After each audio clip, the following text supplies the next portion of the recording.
Shalom saudara terkasih, salam jumpa bersama saya Romo Anselmus Amo MSC dalam renungan pada hari Minggu biasa yang ke-15. Selamat berhari Minggu dan selamat beribadah. Semoga Anda dan keluarga sehat dan sukacita selalu. Saudara, seorang guru hukum bertanya kepada Yesus, "Apa yang harus aku perbuat untuk memperoleh hidup yang kekal?" Dan Yesus menjawabnya dengan kisah yang begitu terkenal, yaitu perumpamaan tentang orang Samaria yang baik hati. Bayangkan sejenak bahwa Anda adalah orang yang terbaring di pinggir jalan Yeriko itu.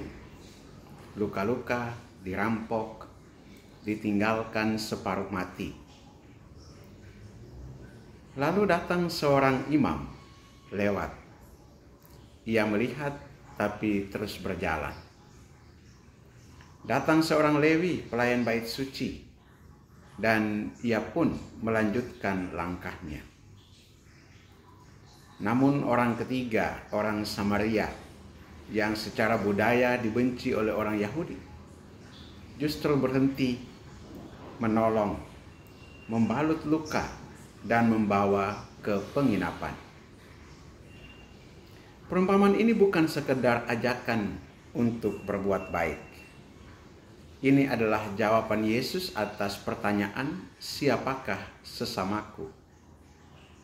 Dan Yesus justru membalik pertanyaannya, "Siapakah yang telah menjadi sesama dari orang yang malang itu?" Dalam tradisi Yahudi, hukum Taurat menjadi pedoman hidup. Namun seperti yang ditegaskan dalam bacaan pertama dari kitab Ulangan, hukum itu sangat dekat kepadamu, yakni di dalam mulutmu dan di dalam hatimu untuk dilakukan. Artinya, hukum tidak boleh berhenti pada hafalan atau wacana.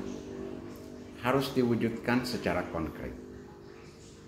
Dalam bacaan kedua, Paulus memuji Kristus sebagai gambar Allah yang tidak kelihatan, yang mendamaikan segala sesuatu melalui darah salibnya. Maka cinta kasih seperti yang diperlihatkan si Samaria bukan sekedar tindakan sosial, tetapi juga gambaran Kristus sendiri yang mengangkat kita dari kejatuhan dan menyembuhkan kita. Saudara-saudara terkasih, perumpamaan ini mengajak kita bertanya, apakah aku lebih mirip imam dan orang Lewi yang sibuk dan tidak peduli? Ataukah aku seperti orang Samaria yang penuh belas kasih? Dalam hidup sehari-hari kita sering bertemu dengan orang-orang yang tergeletak di pinggir jalan, dalam tanda kutip. Seorang tetangga yang kehilangan pekerjaan, seorang anak muda yang depresi dan tidak didengar, seorang lansia yang kesepian di rumah atau di rumah jompo, seorang pengungsi, korban kekerasan, atau bahkan seorang yang berbeda iman. Paus Fransiskus dalam Fratelli Tutti menegaskan bahwa kita semua dipanggil untuk menjadi sesama universal. Bukan hanya kepada yang kita kenal, yang sepaham atau seagama. Dalam dokumen itu Paus menekankan bahwa dunia yang baik dibangun bukan oleh kekuasaan, tetapi oleh belas kasih yang konkret tanpa batas. Gereja sebagai sakramen keselamatan mengajak kita untuk mewujudkan cinta kasih Kristus dalam tindakan nyata. Dalam Katekismus Gereja Katolik nomor 1829 disebutkan bahwa kasih adalah buah dari Roh Kudus dan menuntun kita pada tindakan. Ia memelihara dan mengekspresikan diri di dalam tindakan, teristimewa dalam amal kasih terhadap sesama.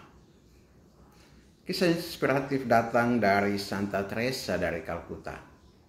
Ia tak memilih siapa yang ia tolong. Orang Hindu, orang Muslim, orang Kristen, semua adalah sesama. Ia pernah berkata, bukan seberapa besar kita melakukan hal, tapi seberapa besar kasih yang kita tanam dalam tindakan. Itulah yang bernilai di mata Tuhan. Saudara-saudara terkasih, Yesus berkata, pergilah dan perbuatlah demikian. Ini bukan sekadar nasihat, tetapi mandat. Dunia ini membutuhkan lebih banyak orang Samaria yang baik hati. Mereka yang tidak tinggal diam melihat penderitaan, yang tidak sibuk dengan ritual, tapi hadir dengan cinta nyata. Hari ini mari kita menjadi sesama. Bukan hanya bertanya siapa yang layak kita tolong, tapi kepada siapa kita dipanggil menjadi sesama.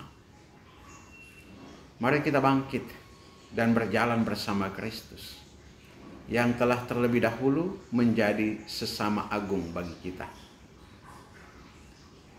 Mari kita berdoa, Tuhan, buatlah aku menjadi sesama bagi yang terluka. Bukalah mataku untuk melihat, hatiku untuk peduli, dan tanganku untuk bertindak. Amin. Berkat Allah yang Maha Kuasa turun dan tinggal atasmu, dalam nama Bapa dan Putra dan Roh Kudus. Amin.